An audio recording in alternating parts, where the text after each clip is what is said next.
एक बार फिर से आप सभी का स्वागत है मेरे प्यारे दोस्तों आपके अपने YouTube चैनल पर। मेरे प्यारे दोस्त, अगर आप इनमें फर्स्ट ईयर में हैं और आपने हिंदी साहित्य ले रखा है तो इस वीडियो को पूरा देखिएगा, क्योंकि वीडियो में जो है काफ़ी ज़्यादा मज़ा आने वाला है और वीडियो आपके लिए काफ़ी ज़्यादा इंपॉर्टेंट भी होने वाला है। इंपॉर्टेंट इसलिए होने वाला है क्योंकि हम बात करने वाले हैं हिंदी साहित्य के पेपर नंबर 1 के बारे में, जिसका नाम है प्राचीन एवं मध्यकालीन काव्य। ठीक है, उसमें जो एक सेक्शन आता है अति लघु उत्तरीय का, इससे आपके 10 प्रश्न पूछे जाते हैं और आपको 10 के 10 करने रहते हैं। तो उस सेक्शन को हम कवर करने का प्रयास करेंगे। पेपर 1 से जितने भी क्वेश्चन बन सकते हैं अति लघु उत्तरीय के, वो हम सारा आपको बताने का प्रयास करेंगे। बस आपको क्या करना है, चैनल को सब्सक्राइब कर देना है, ऑल वाले बेल आइकन को प्रेस कर देना है, जिससे आपको सारी नोटिफिकेशन मिलें और आप उनसे लाभान्वित भी होते रहें। ठीक है, तो चलिए देखते हैं यहाँ पे किस प्रकार से प्रश्न पूछा जा सकता है और हमें उन्हें किस प्रकार से उनका जवाब देना होगा। ठीक है, प्रश्न नंबर 1 कह रहा है कि विद्यापति का जन्म कहाँ हुआ था। ठीक है, तो उत्तर आपको देना रहेगा कि विद्यापति का जन्म बिहार प्रांत के दरभंगा जिला अंतर्गत, मतलब इनका कहना है कि दरभंगा नाम का एक जिला है, उसके अंतर्गत कहाँ, जरैल परगना में बिपसी नामक गांव में हुआ था। ये आपको यहाँ पे ध्यान में रखना पड़ेगा। ठीक है, इसी प्रकार से दूसरा प्रश्न पूछ ले रहा है कि विद्यापति के माता पिता का क्या नाम था। ये दोनों आपको यहाँ पे बताना रहेगा।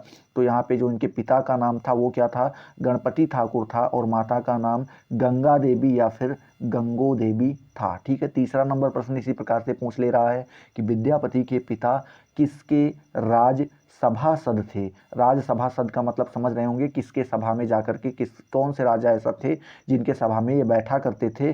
तो ये जो हैं किसके, तो विद्यापति के पिता महाराजा गणेश्वर के राज सभासद थे। ये आपको यहाँ पे ध्यान में रखना है, ये नाम इंपॉर्टेंट हो जाता है, कई कई जगहों पे पूछ लिया जाता है। तो महाराजा गणेश्वर सिंह आपको यहाँ पे ध्यान में रखना है। और इनके पिता का नाम और इनका नाम थोड़ा बहुत मिलता है। गणपति उनके पिता का नाम था और गणेश्वर सिंह के दरबार में वो रहा करते थे। गंगा देवी या गंगो देवी उनकी माता का नाम था।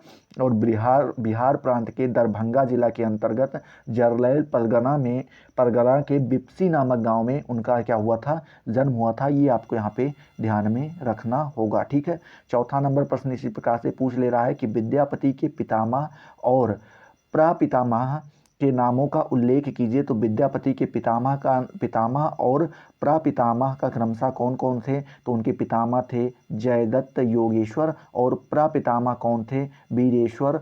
ठीक है, तो पितामह का मतलब होता है दादाजी और परपितामह का मतलब होता है दादाजी के पिताजी। ठीक है, तो उनके जो दादाजी कौन थे, जयदत्त योगेश्वर थे, और उनके दादाजी के पिताजी का क्या नाम था, वीरेश्वर था। ठीक है, ये आपको यहाँ पे ध्यान में रखने वाली चीज है। पांचवा नंबर प्रश्न इसी प्रकार से पूछ ले रहा है कि विद्यापति को अभिनव जयदेव की उपाधि किसने दी थी। ये मोस्ट इंपॉर्टेंट क्वेश्चन है, क्योंकि हर दूसरे साल या हर साल ये प्रश्न पूछ लिया जाता है कि विद्यापति को अभिनव जयदेव की उपाधि किसने दी थी। तो विद्यापति को अभिनव जयदेव की उपाधि किसने दी थी, महाराजा शिव सिंह ने दी थी। ठीक है, छठा नंबर प्रश्न इसी प्रकार से पूछ ले रहा है कि विद्यापति के गुरु का क्या नाम था। तो विद्यापति के गुरु का नाम पंडित हरि मिश्र था।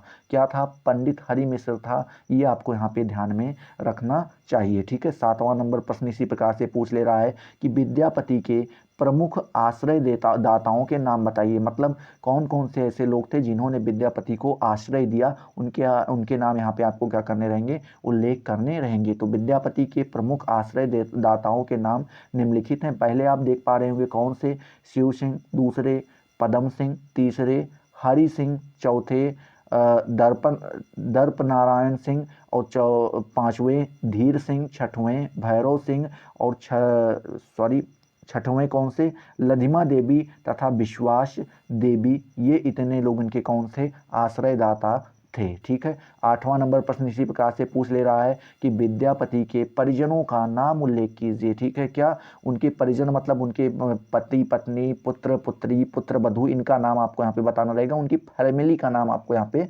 बताना रहेगा। तो माता पिता का नाम आपने देख लिया, पितामह परपितामह का नाम भी आपने देख लिया, इनकी पत्नी का नाम था चंदा देवी या चंपति देवी था। ठीक है, दोनों में से जो भी नाम आपको याद रह पाए वो दोनों में से याद रख लीजिए या दोनों याद रख लीजिए, और भी अच्छी चीज है। उसके पुत्रगण कौन कौन थे, मतलब उनके कौन कौन से पुत्र थे। तो वाष्यपति, ठाकुर हरिपति ठाकुर और नरपति ठाकुर इनके 3 पुत्र थे। इनकी पुत्री का नाम था दुल्लही और पुत्र वधू का नाम था चंद्रकला। ठीक है, तो ये यहाँ पे आपको याद रखने वाली चीज़ें हैं और ध्यान में रखिएगा भी। 9वां नंबर प्रश्न इस प्रकार से पूछ ले रहा है कि विद्यापति को हिंदी का सर्वप्रथम गीत काव्य लेखक किसने कहा। किसने कहा था कि ये सर्वप्रथम पहली बार किसने कहा था कि ये गीत काव्य के लेखक हैं। तो आपको यहाँ पे ध्यान में रखना है, डॉक्टर शिव प्रसाद सिंह जी ने विद्यापति जी को ये कहा था सर्वप्रथम बार कि ये गीत काव्य लेखक हैं, वो भी किसके, तो हिंदी के। ठीक है, देखते हैं 10वां नंबर प्रश्न इसी प्रकार से पूछ ले रहा है कि विद्यापति की रचनाओं का नामोल्लेख कीजिए। रचनाएं मोस्ट इंपॉर्टेंट चीज़ हैं इनके, चाहे जीवन परिचय पूछ ले रहा है, चाहे इनकी डायरेक्ट रचनाएं पूछ ले रहा है, तो यहाँ पर आपको इन सारी चीज़ों के बारे में जानकारी रखनी बहुत ही आवश्यक है, जिससे आप इनका जवाब अच्छे से दे पाएँ। तो यहाँ पे आप इनका उत्तर देख पा रहे होंगे। पहला कौन सा है, भू परिक्रमा, दूसरा कौन सा है, पुरुष परीक्षा, तीसरा कौन सा है, लिखनावली, चौथा कौन सा है, विभाग सागर, पांचवा कौन सा है, वर्षकृत्य, छठवां कौन सा है, गयापतलक, और सातवां कौन सा है, सयो सर्व श्वासार।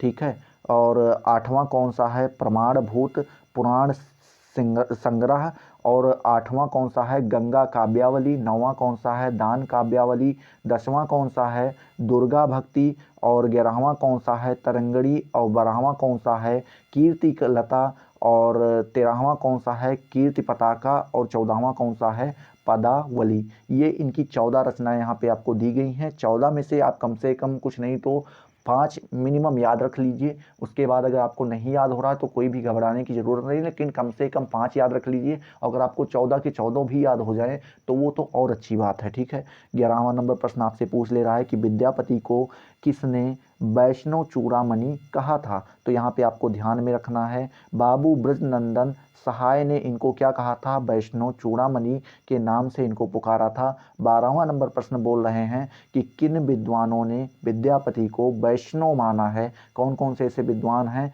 जिन्होंने विद्यापति को क्या कहा है,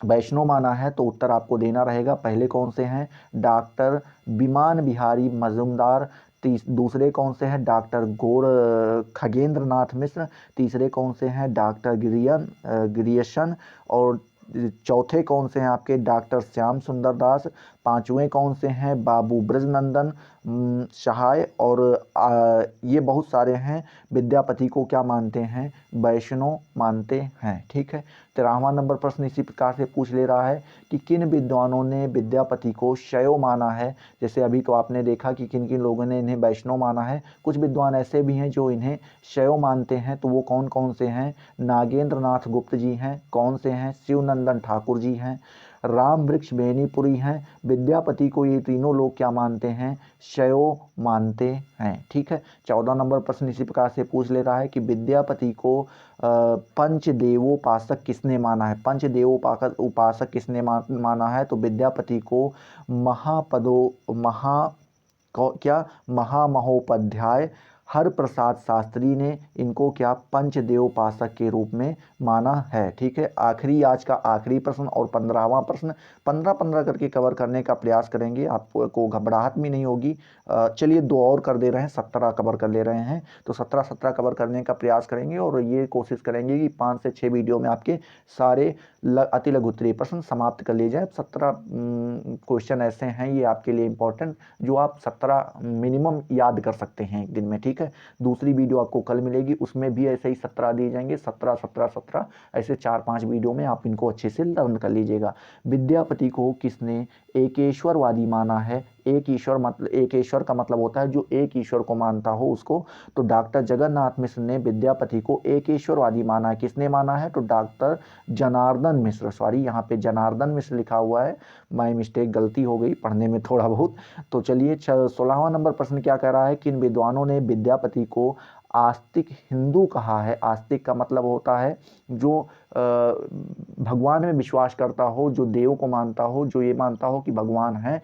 तो किसने इनको आस्तिक हिंदू कहा है, तो वो कौन से हैं, डॉक्टर विशंभर मानव तथा सुभद्र झा ने विद्यापति को आस्तिक हिंदू कहा है। ठीक है, 17वां नंबर प्रश्न इसी प्रकार से आपके सामने आ जा रहा है। क्या आ रहा है? किस विद्वान ने विद्यापति को पदावली को क्या क्या कह रहे हैं, एक मिनट इसको थोड़ा ऊपर कर दें। किस विद्वान ने विद्यापति की पदावली को मूर्छना भरे संगीत की रंगास्थली कहा है? तो ये आपको ध्यान में रखना है, किसने कहा है? तो डॉक्टर जयनाथ या नलिन की उपाधि से जिनको हम लोग उपाधि जिनको प्राप्त हुई है, तो नलिन की उपाधि किसको प्राप्त हुई है? जयनाथ जी को प्राप्त हुई है। उन्होंने ही इनको क्या कहा है? मूर्छना भरे संगीत के रंगस्थली। ठीक है, ये आपको यहाँ पे ध्यान में रखना है। तो आई होप ये सारी चीज़ें आपको पसंद आई होंगी। अगर पसंद आई तो फटाफट वीडियो को लाइक करो। अभी तक चैनल को आपने सब्सक्राइब नहीं किया तो सब्सक्राइब करके बेल वाले आइकन को जरूर प्रेस कर दो, जिससे आपको सारी नोटिफिकेशन मिलती रहें और आप इनसे लगातार लाभान्वित होते रहें। ठीक है, चलिए अगले वीडियो में मिलते हैं नए जोश नए टॉपिक के साथ। तब तक के लिए जय हिंद, जय भारत।